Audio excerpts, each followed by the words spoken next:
Rafale रक्षा सौदे में भ्रष्टाचार का जिन्न एक बार फिर निकलकर सामने आया है। आपको याद होगा, राफेल रक्षा सौदे में दलाली का मामला, भ्रष्टाचार का मामला बहुत जोर शोर के साथ आम आदमी पार्टी ने उठाया था और मैंने स्वयं सुप्रीम कोर्ट में इसको लेकर याचिका दाखिल की। इसमें एक के बाद एक नए खुलासे समय समय पर होते रहे। मैं एक बार फिर से आपको याद दिलाना चाहता हूं कि वास्तव में राफेल रक्षा सौदे में किस प्रकार का भ्रष्टाचार हुआ। आपको याद होगा, 526 करोड़ रुपए का जहाज 1670 करोड़ रुपए में क्यों खरीदा गया, ये सवाल हम लोगों ने उठाया था। यानी एक राफेल जहाज की खरीद में 3 गुना से ज्यादा दाम मोदी सरकार ने क्यों दिया, ये एक भ्रष्टाचार का मामला था जिसको हम लोगों ने उठाया था। दूसरा इसमें मामला ये था कि जब ये डील HAL के साथ हो रही थी, यानी कि हिंदुस्तान एरोनॉटिक्स लिमिटेड, जो कि एक अनुभवशील कंपनी है लड़ाकू विमान बनाने के क्षेत्र में, उस डील में एक क्लॉज था, एक शर्त थी कि फ्रांस की कंपनी डेसॉल्ट भारत को यानी कि HAL कंपनी को टेक्नोलॉजी ट्रांसफर भी करेगी, यानी कि राफेल बनाने की तकनीक हिंदुस्तान को स्थानांतरित की जाएगी और हिंदुस्तान की HAL कंपनी भी राफेल बना सकेगी। यानी कि भारत राफेल लड़ाकू विमान बनाने के मामले में आत्मनिर्भर हो सकता था, खुद से बना सकता था। लेकिन ये टेक्नोलॉजी ट्रांसफर का भी क्लॉज मोदी सरकार की डील में हटा दिया गया। ये टेक्नोलॉजी ट्रांसफर का क्लॉज हटा के HAL कंपनी के साथ जो डील होनी थी, जो लगभग 98% फाइनल हो चुकी थी, और ये मैं नहीं कह रहा हूं, ये डेसॉल्ट कंपनी के CEO का बयान है। मार्च 2014 में, यानी कि मोदी सरकार बनने के पहले 2014 मार्च में फ्रांस कंपनी के डेसॉल्ट के CEO ने साफ तौर पे कहा था कि हमारी HAL के साथ डील 98% फाइनल हो चुकी है, अंतिम रूप में आ चुकी है और ये डील बिल्कुल फाइनल होने जा रही है। और इसी दौरान अचानक मोदी जी की सरकार आती है और मोदी जी की सरकार में 28 मार्च को अनिल अंबानी एक कंपनी बनाते हैं 2015 में, और उस कंपनी का नाम रखा जाता है रिलायंस डिफेंस लिमिटेड। और आपको जान के हैरानी होगी कि ये रिलायंस डिफेंस लिमिटेड जो कंपनी बनती है, इस अनिल अंबानी की कंपनी को लड़ाकू विमान बनाने का कोई अनुभव नहीं, साइकिल का नट बोल्ट बनाने का भी कोई अनुभव नहीं। 28 मार्च 2015 को ये कंपनी गठित होती है और 10 अप्रैल 2015 को इसको हजारों करोड़ रुपए की डील डेसॉल्ट के साथ पार्टनरशिप में मिल जाती है, जो नरेंद्र मोदी जी स्वयं जाकर जिस डील को फाइनल कराते हैं विदाउट एनी टेंडर, बगैर किसी टेंडर के, बगैर दूसरी कंपनियों को आमंत्रित किए हुए, बगैर लोगों के अनुभव की जांच करते हुए, अचानक बिना टेंडर के हमारे प्रधानमंत्री जी जाते हैं 10 अप्रैल 2015 को और इस डील को फाइनल करके जाते हैं। और इसके बाद से लगातार ये सवाल उठता है कि भाई, जो 126 लड़ाकू विमान खरीदे जा रहे थे जितने पैसों में, उतने ही पैसों में 3 गुना ज्यादा दाम बढ़ा के 36 लड़ाकू विमान राफेल क्यों खरीदे जा रहे हैं। और ये भ्रष्टाचार का मामला जब उठा, एक अनुभवहीन कंपनी जिसको साइकिल का नट बोल्ट बनाने का भी अनुभव नहीं था, उस अंबानी की कंपनी को, अनिल अंबानी की कंपनी को जब ये डील दी गई, उसके बाद पूरे देश में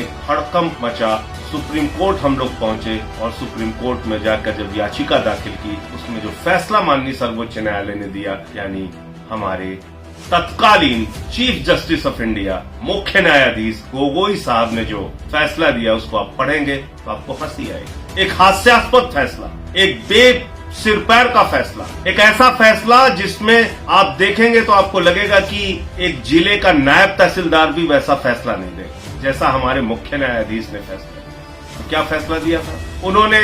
ये कहा कि इसमें कोई जांच की जरूरत नहीं है, राफेल रक्षा सौदा पूरी तरीके से सही हुआ है, और आधार जिस बात को बनाया था वो केंद्र सरकार की एक सील बंद लिफाफे की चिट्ठी को आधार बनाया। और उस चिट्ठी में लिखा गया था, केंद्र सरकार ने दावा किया था कि CAG ने राफेल रक्षा सौदे की ऑडिट कर ली है और वो ऑडिट रिपोर्ट PAC ने भी जांच कर ली है, और इस चिट्ठी के आधार पर, सील बंद लिफाफे में दी गई केंद्र सरकार की रिपोर्ट के आधार पर सुप्रीम कोर्ट ने, चीफ जस्टिस ने उसको क्लीन चिट दे दी और कहा कि राफेल रक्षा सौदा बिल्कुल ठीक हुआ है। जब हम लोगों ने ऑर्डर पढ़ा तो हैरानी हुई, क्योंकि PAC के सामने तो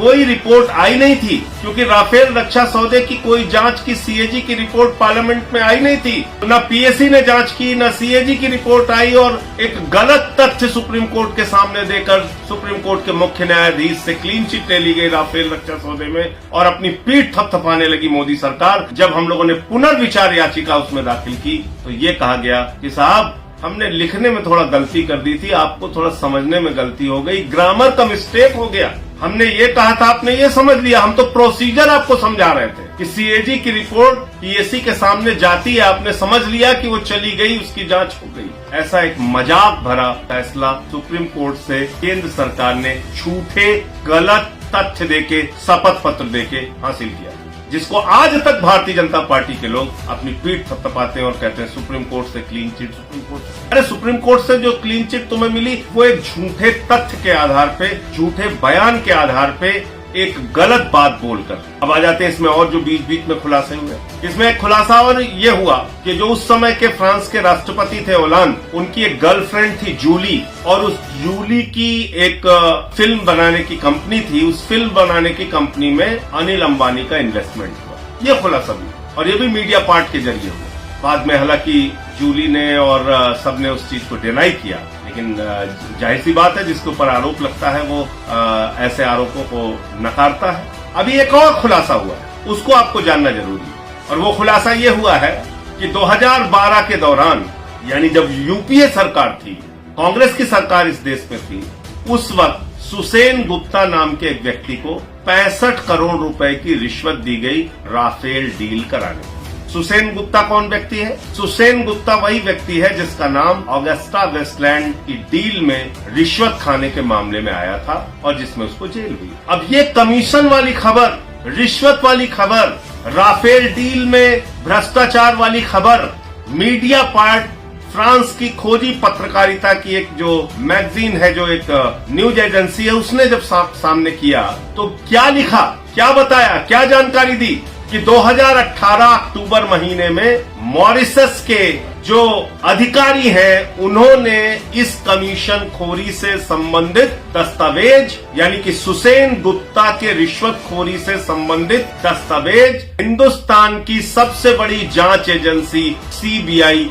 और ईडी को सौंप दी थी। कब? तारीख याद रखिएगा, अक्टूबर 2018। और अक्टूबर 2018 से लेके आज तक इस मामले में सीबीआई ने कोई जांच नहीं की। और उसी अक्टूबर 2018 के दौरान एक खबर यह भी आई थी कि तत्कालीन सीबीआई के डायरेक्टर आलोक वर्मा राफेल के मामले में, राफेल के भ्रष्टाचार के मामले में कोई कार्रवाई करने जा रहे हैं, कोई एफआईआर दर्ज करने जा रहे हैं, जिस पर रातों रात उनके दफ्तर पर चढ़ाई कर दी गई थी दिल्ली पुलिस के माध्यम से, और सीबीआई के दफ्तर पे मोदी सरकार ने कब्जा करवा लिया था, आलोक वर्मा को हटा दिया गया। अब ये बात बिल्कुल स्पष्ट होती है कि उन्हीं दस्तावेजों को छुपाने के लिए, उसी भ्रष्टाचार को छुपाने के लिए आलोक वर्मा को हटाया गया था और सीबीआई के दफ्तर पे छापा मारा गया था, सीबीआई के दफ्तर को कब्जे में लिया गया था मोदी सरकार के द्वारा। तो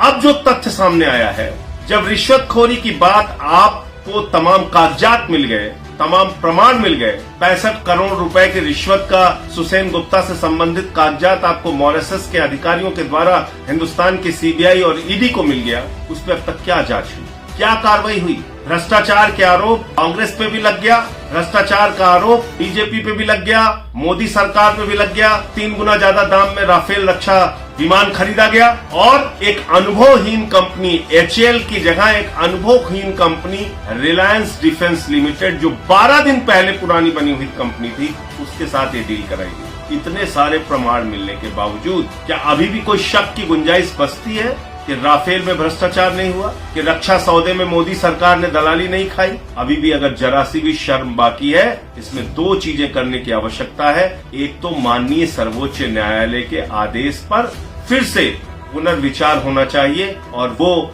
एक गलत तथ्य के आधार पर दिया गया फैसला है, जिसकी समीक्षा करके माननीय सर्वोच्च न्यायालय से नया आदेश इस भ्रष्टाचार से संबंध में आना चाहिए, नंबर 1। और दूसरी,